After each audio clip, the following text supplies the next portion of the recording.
Hello students, अब हम अपना चैप्टर जो फादर कामिल बुल्के का था, मानवीय करुणा की दिव्य चमक, शुरू कर रहे। मतलब ये जो हमारा ये वीडियो है, इसमें ये चैप्टर हमारा पूरा कंप्लीट हो जाएगा। तो लास्ट हम जो चल रहे थे, थोड़ा सा ओवरव्यू कर लेते हैं कि फादर कामिल बुल्के इस दुनिया में अब नहीं थे। लेखक उनके पार्थिव शरीर को देख रहा था, दुख महसूस कर रहा था, तरह तरह की यादों से लेखक दो चार हो रहा था। तो ये चीज़ें अब हम अपने जो लेखक की फीलिंग है और वहाँ जो उसने देखा, जो उसने अपनी लेखनी से लेखनबद्ध किया, उससे हम अवगत होते हैं। ठीक है, तो हम इसको रीड कर लेते हैं। ओके, फादर की देह पहले ये रांची, यहाँ से शुरू करना था। रांची के फादर पास्कल तोयना के द्वारा उन्होंने हिंदी में मसीही विधि से प्रार्थना की। फिर सेंट जेवियर के रेक्टर फादर पास्कल ने उनके जीवन और कर्म पर श्रद्धांजलि अर्पित करते हुए कहा, फादर बुल्के धरती में जा रहे हैं, इस धरती से ऐसे रत्न पैदा हों। डॉक्टर सत्यप्रकाश ने भी अपनी श्रद्धांजलि में उनके अनुकरणीय जीवन को नमन किया। फिर देह कब्र में उतार दी गई। मैं नहीं जानता इस सन्यासी ने कभी सोचा था या नहीं कि उसकी मृत्यु पर कोई रोएगा, लेकिन उस क्षण रोने वालों की कमी नहीं थी। ये ब्रैकेट वाला जो मैं पढ़ रही हूँ, इसको याद कर देख लेना। नम आँखों को गिनना स्याही फैलाना है।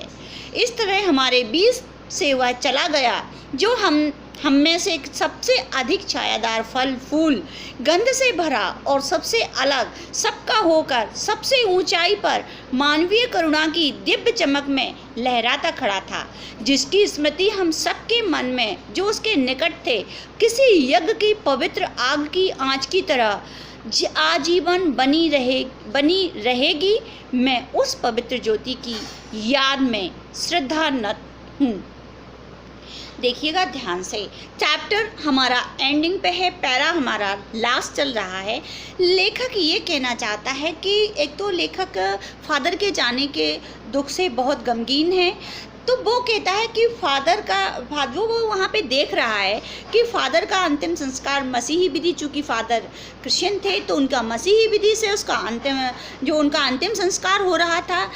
फादर लोग कर रहे थे, तरह तरह से उनके जो रीति रिवाज को उनको पूरा किया जा रहा था।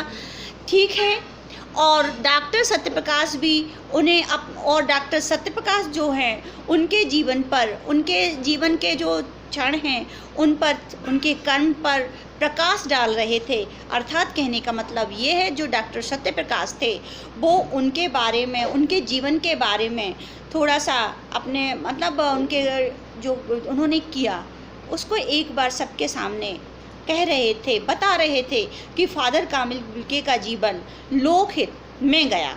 उन बिंदुओं को वो स्पष्ट कर रहे थे। लेखक कहता है, आगे लेखक एक बात कहता है, वो कहता है, मैं नहीं जानता कि इस सन्यासी ने कभी सोचा है होगा कि उसकी मृत्यु पर कोई रोएगा, लेकिन उस क्षण रोने वालों की कमी न थी। ये जो बात आती है कि नम आँखों को गिनना स्याही फैलाने जैसा है, इसका लेखक कहने का तात्पर्य अधिकांशतः ये क्वेश्चन में भी आ जाता है।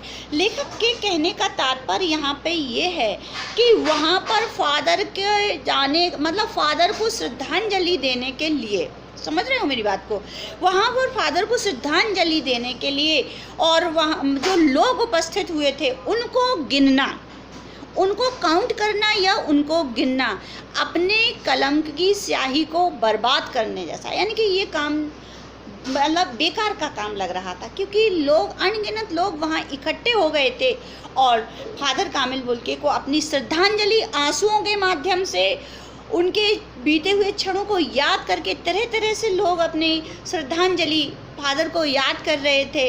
उनके इस दुनिया से जाने के बाद अपने दिल के दुख को व्यक्त कर रहे थे, इकट्ठे हो गए थे। इसलिए इकट्ठे हुए लोगों को काउंट करना, अनगिनत लोगों को काउंट करना अपनी पेन की स्याही को बर्बाद करने जैसा है। ठीक है, इसका भाव यही है। तो ये सब चीज़ लेखक हमें समझाता है। आगे वो है लेखक कहता है फादर का व्यक्तित्व, जो कि हमने आपसे बताया था कि वो हमने शुरू में पढ़ा था ना कि फादर का व्यक्तित्व देवदार वृक्ष की भांति था, जो सभी को अपनी शीतल फल छाया सभी कुछ माना, परहित सरस धर्म नहीं भाई, पर पीड़ा सम नहीं अधमाई, जैसा वर कि कभी किसी को पीड़ा तो पहुंचाई नहीं है और परहित हमेशा परहित काम किया है। ये चीज़ फादर के व्यक्तित्व की जो देवदार की यहाँ पे जो एग्जाम्पल दिया गया है वो इसी बात को लेके सब मतलब हमारी मतलब जो उदाहरण है वो इसी बात को पुष्ट करता है कि फादर का जो व्यक्तित्व था वो परोपकारी व्यक्तित्व था, मानवीय करुणा से भरा पड़ा था, हृदय में प्रेम दया सारी हृदयगत जो हमारे हृदय को जो हमारे को हमको उच्च स्थान पे दिलाती हैं, हृदय के अच्छे भाव उनमें उपस्थित थे।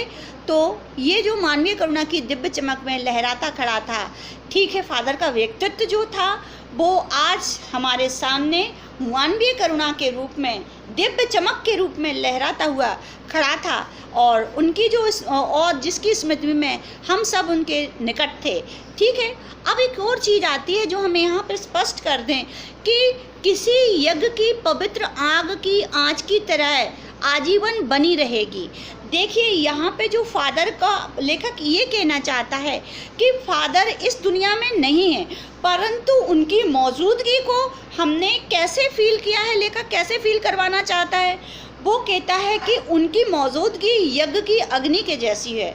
यज्ञ की अग्नि में एक पवित्रता होती है और उनकी मौजूदगी में, उनकी नामौजूदगी में उनकी जो फीलिंग्स हैं उनमें भी एक पवित्र फीलिंग के रूप में, यज्ञ अग्नि के रूप में हमारे हृदय में, हमारे जीवन में समाहित रहेंगी।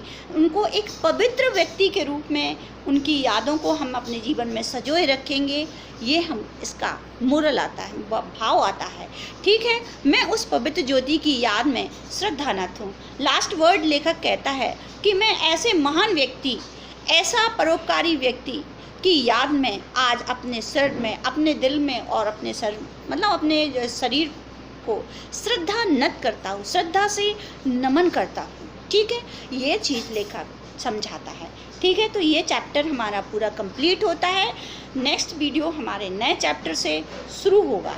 ठीक है बेटा, तब तक टेक केयर और पढ़ते रहिएगा, पढ़ना मत भूलिएगा। बाय बेटा, बाय बाय।